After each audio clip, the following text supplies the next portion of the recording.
Hola a todos y bienvenidos a Buy the Dip, tu canal de inversiones. Estamos una semana más y comenzamos con el informe semanal, donde haremos un repaso de las principales noticias que afectan a nuestra cartera y a nuestras inversiones.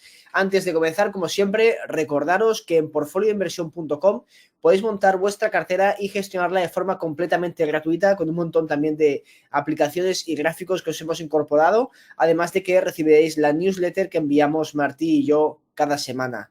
Además, tenemos otra newsletter, esta vez en inglés, en el cual os pasamos los artículos que leemos y los análisis externos que no hacemos nosotros, que nos interesan, además de vídeos y curiosidades que creemos que os pueden aportar, que también lo dejamos en la descripción. Esto es un Substack, es un contenido también completamente gratuito. Y por último, el contenido premium de análisis de inversión, donde publicamos nuestros análisis que escribimos Martillo.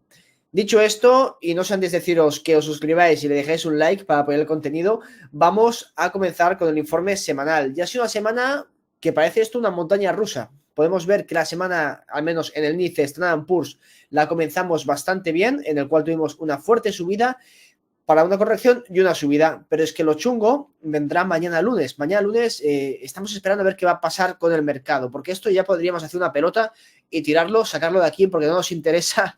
Ha sido una semana plana con estos subes y bajas, ¿no? Lo que nos interesa es lo que pasará mañana lunes. ¿Por qué? Porque han disparado al expresidente de Estados Unidos, Donald Trump, y han sacado la mejor foto de la campaña de toda su historia, básicamente. Si no lo sabéis, pues ayer sábado hubo un intento de asesinato de Donald Trump en un meeting que estaba dando, en el cual pues efectuaron 3 disparos y uno le rozó y le hizo como Mike Tyson a su oponente, pues le cortó un poco la oreja, le pasó la bala rozando. Dicen que también recibió un impacto en el pecho, que se le ve en una imagen un agujero de bala y que tenía un chaleco antibalas y que no le perforó. Pero bueno, eso no lo sé, lo he leído por Twitter, no sé hasta qué punto eso será cierto. Lo que sí que es cierto es que le dispararon y la bala le pasó rozándole la oreja. La verdad que el dispositivo que había de seguridad deja bastante que desear, la actuación de muchos de los agentes del servicio secreto y demás cosas que se están viendo por internet que llaman bastante la atención de que pues son cosas que no deberían pasar en Estados Unidos y que han pasado. Pero bueno, el hecho es que le han disparado, un intento de asesinato en plena campaña cuando tenemos un país realmente polarizado y politizado. Suerte que no lo han matado, porque si no estaríamos ya casi en guerra civil en Estados Unidos. Y es una situación que, como ya comenté en el programa anterior, creo recordar, no sé si fue en el primer intento de grabación, que no se publicó, sino en el segundo, en el cual que estamos en una sociedad realmente politizada y polarizada, cada vez más polarizada, muy maniqueísta, y esto tiene sus problemas y va a desencadenar problemas mayores. Ahora, porque no estamos en una situación de crisis económica, pero el momento en el que no haya dinero y entremos en una recesión, esto se va a radicalizar todavía más y vamos a ver aflorar otros problemas sociales importantes. Pero bueno, ¿por qué hablamos de esto?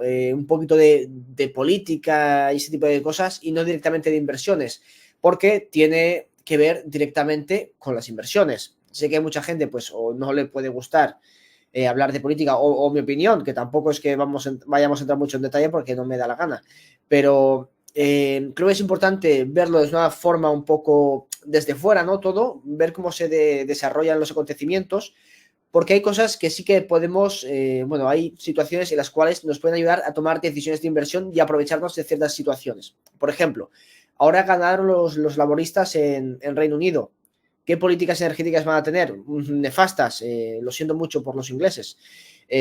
Aparte de que hoy les ganaremos en la Eurocopa. Pero, claro, la política energética, de producción energética de este partido que va a gobernar ahora pues en Reino Unido es horrible para las empresas productoras. Consecuencia, pues dudo mucho que se aumente la producción de oil and gas y esto es positivo para los que tenemos inversiones fuera de este país, que va a continuar siendo ahora un importador neto de energía por este tipo de políticas en vez de explotar los yacimientos que tienen en el Mar del Norte. A pesar que sean yacimientos maduros, se puede realizar pues todavía más explotación, nueva exploración, pero bueno, si se ponen impedimentos a este tipo de desarrollos, pues esto tiene consecuencias en el mundo de la inversión, que en este caso, este país, que es un productor minoritario hoy en día el oil and gas no es tan importante, pero son piedras que van sumando en el camino y cuando pasan cosas pues en países tan importantes como es en Estados Unidos, donde la mayoría tenemos las inversiones en ese país, o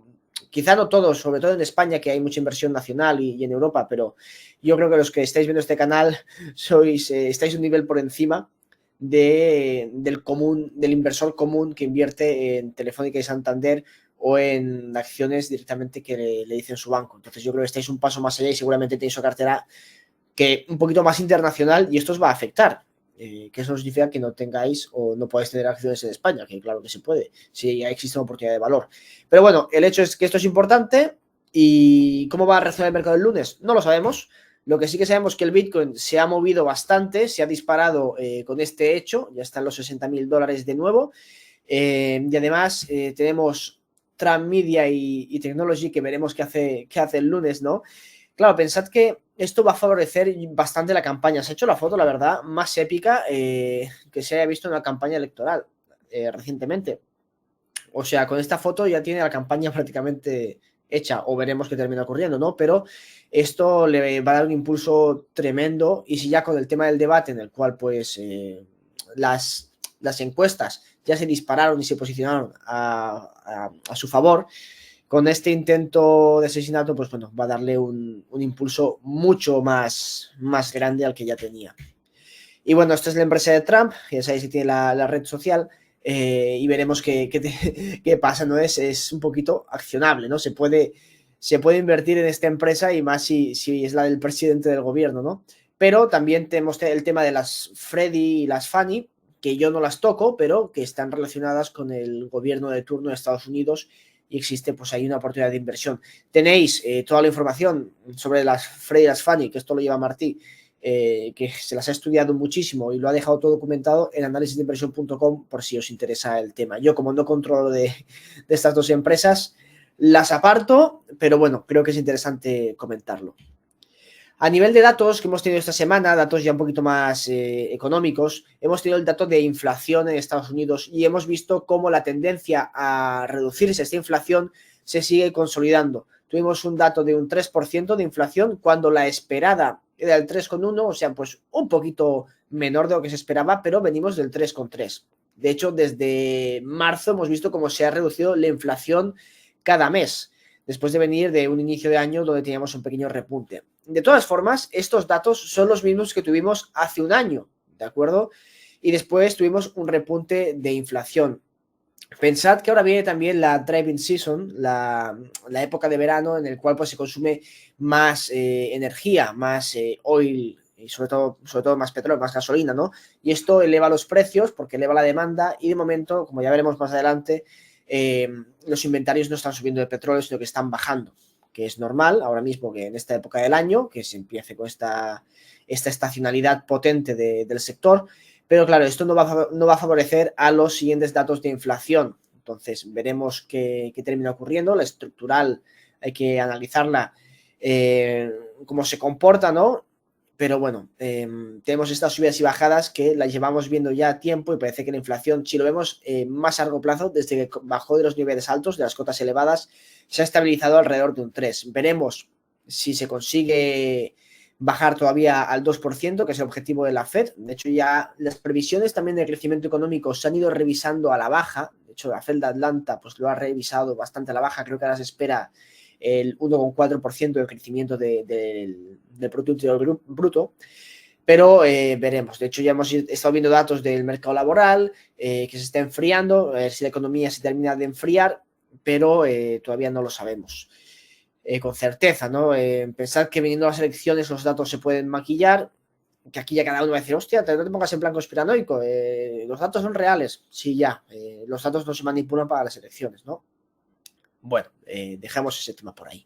En cuanto a lo que espera el mercado sobre las bajadas de tipos de interés, ahora con la inflación más controlada y parece un poquito del enfriamiento de la economía, pues espera que veamos la primera bajada de tipos en septiembre, para después ver dos bajadas más en lo que queda de año, ¿no? Y ya después las probabilidades fluctúan bastante, aunque este gráfico que ya os he ido poniendo en vídeos anteriores, cuando hacíamos los otros informes semanales, y yo decía, yo no creo que esto se cumpla. en este caso, ahora yo creo que sí que puede ir más acertada y creo que es posible que este año ya veamos la bajada de tipos, dos bajadas así de 25 puntos básicos a partir de septiembre o, si no, después de las elecciones.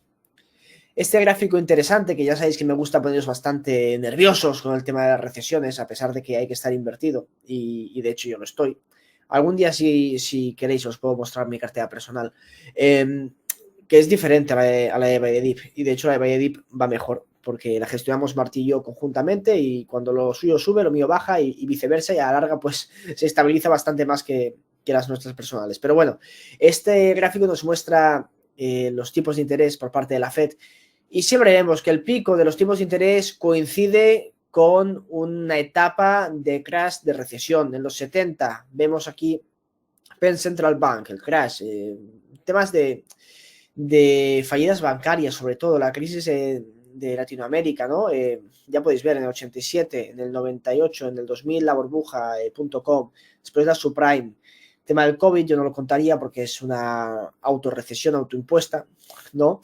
Y ahora tenemos, a partir de 2003, el tema de los bancos regionales de Estados Unidos, que se ha paliado bastante el asunto, pero el problema subyacente no está solventado. Entonces, pues, veremos qué termina ocurriendo. Pero normalmente, cuando los tipos de interés llegan a estos niveles y se decide bajarlos, suele ser porque algo falla en la economía o tenemos algún problema inesperado, ¿no? Normalmente, si la economía va bien, la Fed no debería por qué bajar los tipos. Tiene varios mandatos, ¿no? Pues la estabilidad de precios y después pues que la economía vaya tirando, ¿no? Pues si la economía funciona y los precios no se acaban de estabilizar porque todavía está la inflación del 3%, ¿por qué debería bajar los tipos de interés? Y volvemos a hablar de la herramienta política, ¿no? Porque el gobierno está utilizando unos déficits fiscales enormes que los ha de financiar con deuda, y la deuda emitida a esos tipos de interés crea más problemas que la deuda emitida pues al 1 o al 2% de tipos de interés. Pensar que se ha de refinanciar la deuda y además los déficits se siguen acumulando. Si hubiese un déficit puntual no hay problema, ¿no? Pero esto es refinanciación más el aumento de nueva deuda por los déficits. Y esto a la larga crea una espiral muy destructivo de la riqueza de un país. Y al final pues veremos como gran parte de los ingresos fiscales pues tienen que irse al pago de la deuda, que ya están yendo, pero todavía más. Y esto no acaba bien, o sea, no suele acabar bien. Pero bueno, aquí os dejo el gráfico este que me ha parecido interesante. Noticia bomba, y no bomba porque estamos hablando de uranio, sino porque salió que el gobierno de Kazajstán va a subir los impuestos a la producción de uranio en el país, y esto pues tiene unas consecuencias importantes.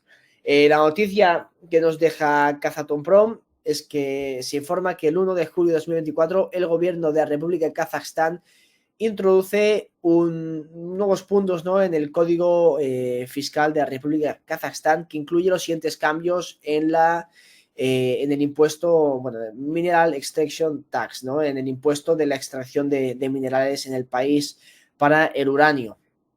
Entonces, con esta subida de impuestos, ¿qué va a pasar? Pues bueno, aquí nos comenta Kazatomprom que el impuesto base del MIT, que sería esto del Mineral Extraction Tax, ¿de acuerdo?, se determina por el precio del uranio y después pues también pues por la cantidad de producción de este. Y esto pues se multiplicaría por el 6%, donde se situaría pues este impuesto. ¿Qué cambios hay? Pues este MIT sube al 9%, además de que se van a incorporar, bueno, eso a partir de 2025 y a partir de 2026, esta tasa, este impuesto, va a ir en función también de la cantidad producida de uranio. Podéis ver aquí como este ratio este rate impositivo pues varía en la tabla de las 500 toneladas hasta las 4.000, bueno, hasta por encima de las 4.000, y fluctúa del 4% al 18% de impuestos. O sea, es una subida significativa de los impuestos para la extracción. Y si no recuerdo mal, ya hicieron una subida en 2023, 2022 del impuesto. Además, van a incluir una subida impositiva también aplicable a cuál sea el precio del uranio. Como podéis ver, a partir de $70 van a cobrar el 0,5% y a partir de los $110 el 2,5%. Eso es bastante desmotivador para invertir en Kazajstán, en el cual, pues aprovechando este resurgimiento del sector y del precio del uranio, pues también aprovechan para subir impuestos, pues desmotiva bastante la inversión en el país, incluso pues las joint ventures que tiene con Cameco y con otras empresas interesadas en hacer una joint venture con Kazatomprom. No es muy motivante, ¿no? Por decirlo de alguna forma. ¿Y cómo reaccionaron las empresas? Pues se dispararon bastante.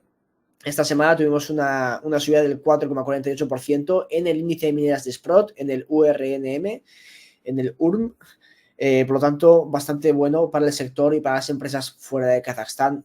Son piedras que se suman en el camino gracias a la intervención estatal. Pero bueno, como hemos comentado lo del Reino Unido antes, pues podemos ponerlo aquí de por medio con el tema del uranio en Kazajstán, que ya sabéis que es el principal productor de este mineral.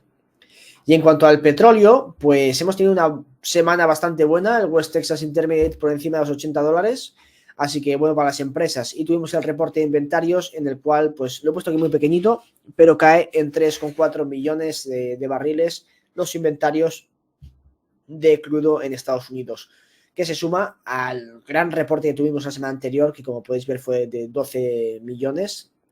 No es tan bueno, pero sigue siendo un dato positivo para que se mantenga el precio del petróleo a estos niveles. Veremos si al final el gobierno de Estados Unidos decide liberar una nueva reserva de la SPR, ¿no? De la Reserva Estratégica de Petróleo, si decide liberar más barriles al mercado de cara a las elecciones, y sobre todo ahora que tiene bastante jodido los demócratas para ser reelegidos, pero bueno, veremos qué tal. Con eso termino el informe semanal, que espero que os haya gustado. Comentadme si queréis que comente algún sector en particular o algo en concreto, alguna noticia en concreto dentro de este informe semanal para la próxima semana. Podéis enviármelo por Twitter o por el correo albert@analisisdeinversión.com. Recordaros que si dejáis un me gusta ayudáis muchísimo al canal, igual que suscribiéndoos, y que en portfolioinversión.com pues podéis montar vuestra cartera de forma totalmente gratuita para hacerle un seguimiento. Recibiréis las newsletters que escribimos Martí y yo, y que en Análisis de Inversión publicamos nuestros análisis. Esto es todo, muchas gracias por vernos y nos vemos en el siguiente vídeo. Chao.